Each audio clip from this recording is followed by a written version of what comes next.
Hello everyone, this is MAlKindi. I'm an international student from Oman studying electrical engineering at Colorado State University.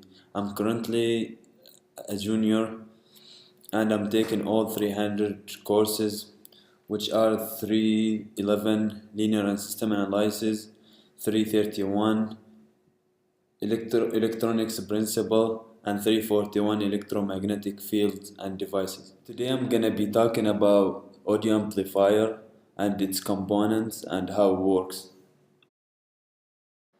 An amplifier is an electromagnetic or electronic component that boosts an electric current to make it stronger or bigger so it can produce a noisy signal. And a transistor based amplifier takes the signal from the input and boosts it many times before feeding it to the speaker to make it louder and make noise. It's easy to calculate how much difference an amplifier makes, which is basically the ratio of the output signal to the input signal, a measurement called the gain of an amplifier. Let's move on and talk about 331, which I'm gonna talk about transistor and which are like BGTs and MOSFET transistors and what they how they act in this circuit. For this example of BGT, in the active mode, this transistor acts as a voltage controlled current source where the current flow from emitter to the collector, and it's controlled by the voltage difference between the base and emitter, which is VBE. But on this audio amplifier we use a MOSFET transistor, and it is basically the same as BGT, but it has a source, gate, drain, and it's also a voltage controlled current source, and we're gonna see how it works in this circuit. Now let's move on and go analyze the circuit and calculate the gain over all the circuit, which is V out divided by V in. As you can see, the calculation for the gain is shown in this picture, and let me explain it for you. First, we put the circuit into the small signal model to analyze it and see R01 and VGS1 and GM1. And we can conclude that the overall gain is gonna be equal to the gain of R out and the gain multiplied by the gain of RL, which is gonna equal to negative GM1 multiplied by R01 parallel with R1 and multiplied by GM2 R02 divided by 1 plus GM2 R02, where R out is gonna be much smaller than RL because RL is equal to R02 parallel to 1 divided by GM2, and R02 is very small, that is close to 0. Now let's move and talk about the system and signal analysis of this circuit.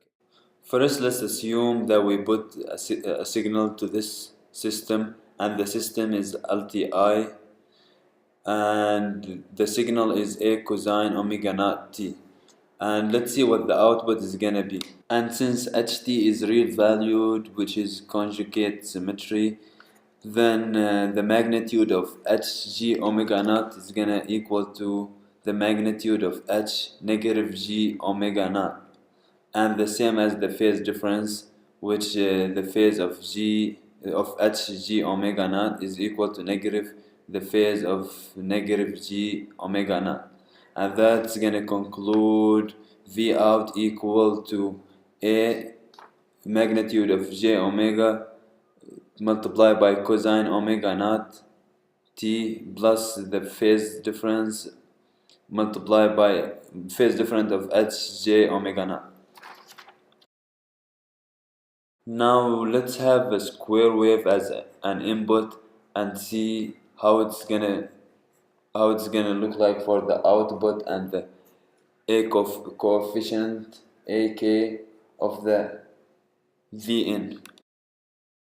So when we put the square wave, we found out that A naught is equal to 1 divided by 4 as the calculation is shown in this picture, and AK is equal to sine k by divided by 4 divided by k, and when V out is gonna equal to the sum of AK hjk omega naught times e to the jk omega naught t. And when we plot this, you can see in the very end of this picture there's like a square wave, but if you zoom on it, it's like noisy signal, and that's how the sound comes out.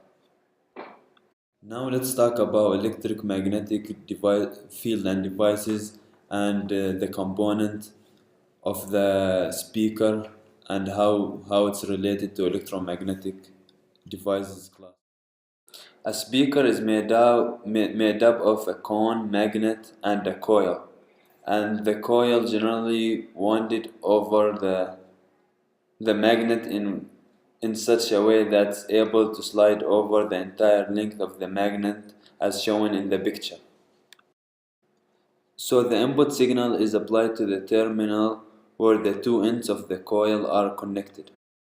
After that signal is applied to the coil through its terminals, a varying magnetic field corresponding to the received electric signal is created around the coil. Since the coil terminals are attached to the cone, it's gonna start vibrating, and the air volume surrounding the cone responds and start vibrating too, which is gonna create all these wave sounds around the speaker. Thank you everyone, and I hope this video was helpful to understand the KI questions.